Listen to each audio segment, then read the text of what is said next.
दोस्तों, बाबा खाटू श्याम जी का मंदिर उत्तर भारत के कृष्ण मंदिरों में सबसे ज्यादा प्रसिद्ध है। इन्हें शीश का दानी, लखदातार और हारे का सहारा नामों से जाना जाता है। नमस्कार दोस्तों, स्वागत है आपका हमारे चैनल त्रिशक्ति पर। आज हम बात करेंगे राजस्थान के सीकर जिले के खाटू नामक गाँव में स्थित खाटू श्याम मंदिर। इस मंदिर के पास ही एक कुंड है जिसे श्याम कुंड भी कहा जाता है। सुनने में आता है कि पहले यहाँ मिट्टी ही मिट्टी थी। गाँव वालों का ध्यान इस जगह पर तब पड़ा जब हर रोज एक गाय का दूध अपने आप इस स्थान पर आकर निकलने लगा। ये बात सब जगह फैल गई। तब गांव वालों ने वहां पर खुदाई की। कम से कम 30 फुट नीचे एक बक्सा मिला। उस बक्से में से एक सिर निकला। गांव वालों ने इस बक्से को ले जाकर उस समय के राजा रतन सिंह को दिया। रात को रतन सिंह के सपने में बाबा श्याम ने आकर अपने सिर का परिचय दिया। जिस स्थान से ये शीश निकला था वहां पर पानी का तेज प्रवाह शुरू हो गया। इसे श्याम कुंड कहा जाने लगा। इसमें स्नान करने से लोग पाप मुक्त हो जाते हैं।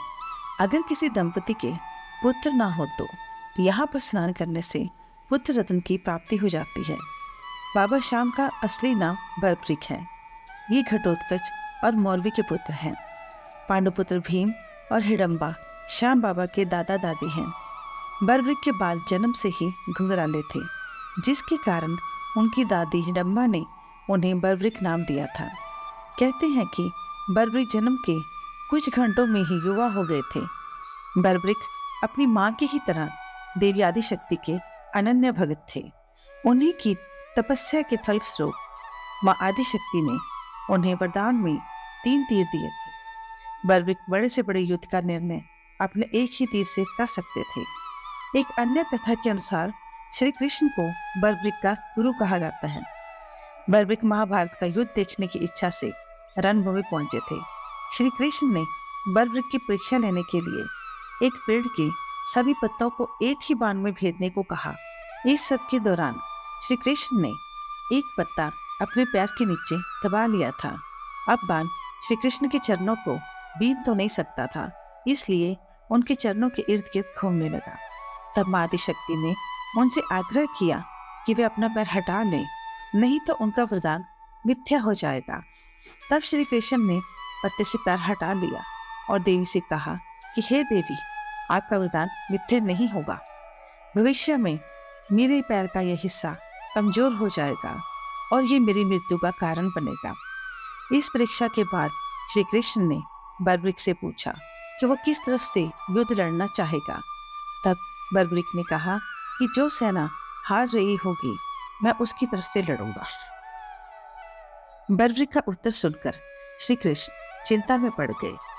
उन्होंने सोचा कि अगर कौरवों की सेना हारती दिखी तो बर्बरिक निश्चय ही कौरव सेना की तरफ से युद्ध लड़ेंगे, और अगर ऐसा हुआ तो पांडव सेना हार जाएगी और धर्म की हानि होगी। इसलिए श्री कृष्ण ने बर्बरिक से कहा, अगर मैं तुमसे कुछ मांगू तो क्या तुम दोगे? बर्बरिक ने हामी भर दी। इस पर श्री कृष्ण ने कहा कि धर्म की रक्षा हेतु मुझे तुम्हारा शीश चाहिए। इस पर बर्बरिक ने बिना कोई सवाल किए हंसते हंसते अपने शीश का बलिदान दे दिया, जिससे उन्हें शीश का दानी कहा जाने लगा।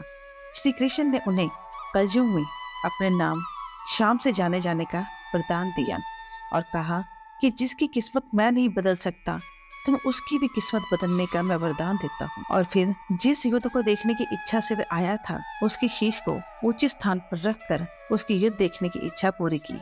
श्याम बाबा को कलयुग का कृष्ण भी कहा जाता है। इस मंदिर में श्याम बाबा के साथ श्री कृष्ण की भी पूजा होती है। जो भक्त सच्चे मन से श्याम बाबा से कुछ मांगता है तो खाटू वाला उसकी मनोकामना जरूर पूरी करता है।